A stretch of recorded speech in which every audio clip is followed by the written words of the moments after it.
Hi, I'm Matt Beagle, and this is your Strat-O-Matic Strategy of the Month.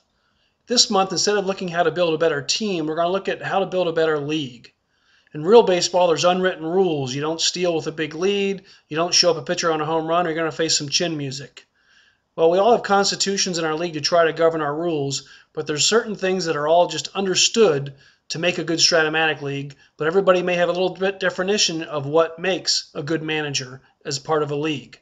Remember, a league is like a chain. You're only as good as the weakest link. So if you have one manager who's not adhering to the high standards of your league, it makes the whole league go down and get frustrated, and then it takes away from a lot of your fun of Strat-O-Matic gaming.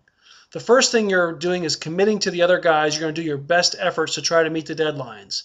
I know I've missed a few myself, and we have to remember as a commissioners that real life sometimes does get in the way, and real life is much more important than Strat-O-Matic.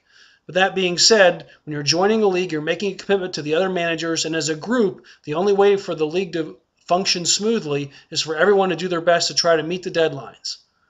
The second thing is that I find more problems in trading and building teams that tear apart leagues than any other aspect of Strat-O-Matic. A couple tips on trading to make your league good and strong. First of all, don't lowball offer somebody. It's disrespectful and it's a waste of their time. When you're making an offer with another manager, make sure it's a reasonable offer. We all have different values of players, but no one wants to get a 220 hitter that's 38 years old offered for their hot prospect who's going to be the next superstar. It's just a waste of both people's times, and it causes ill feelings when you disrespect somebody with a poor offer.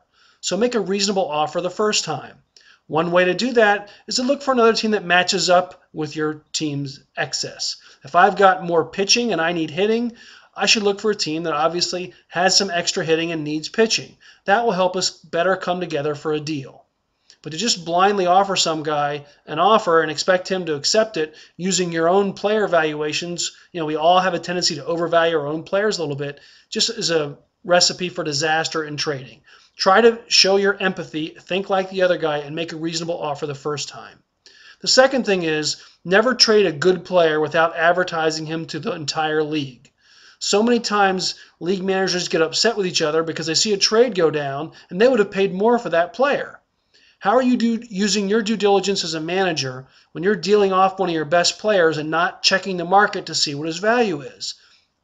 This often happens between friends in the league, and it can cause a lot of dissension between other managers. If you've got a good player, advertise him. That's the only way to maximize his trade value so you get the most for your team. If you just take the first deal that came along, you're shortchanging yourself and you're shortchanging the league. So if you've got a good player, make sure everybody knows he's available so that you can get good offers in. And if you want to do something quickly, make a deadline that I need to hear by Thursday at 5 o'clock if you want to be considered for this player. That way people will come in and make offers.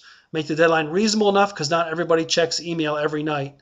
So make sure you give enough time for the other managers to get to you, and from then you can control the negotiations and you can see realistically what that player is worth in the marketplace. And in the end, no one can complain that they didn't get a shot at that good player. Another thing in trading that comes up a lot is flexibility to build your team. I draw a big distinction between how you manage your team and how you build your team. When you build your team, you can rebuild, and if you're rebuilding for the future, get a bunch of young players. It doesn't matter what the cards are this year as much as how good the player is for the future. And when you do that, you're going to have a very poor team if you take it to the extreme.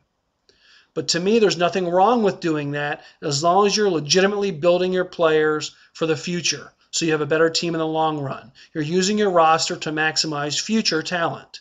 Intentionally losing is a different matter, and that's not good for any league to try to get a good draft position. You're always expected to play your best efforts once you've determined your roster. So the example would be your league has a 35-man roster. You can roster whatever 35 guys you want for the best long-term interest in your team.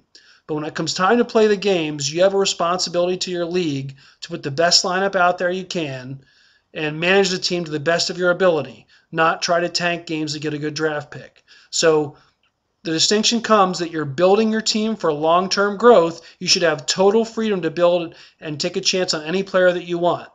But as far as manage your team, once you've got that roster set, now you must make a good faith effort to manage the team as best you can. There's not one manager out there in the major leagues who manages intentionally to lose, and you should neither.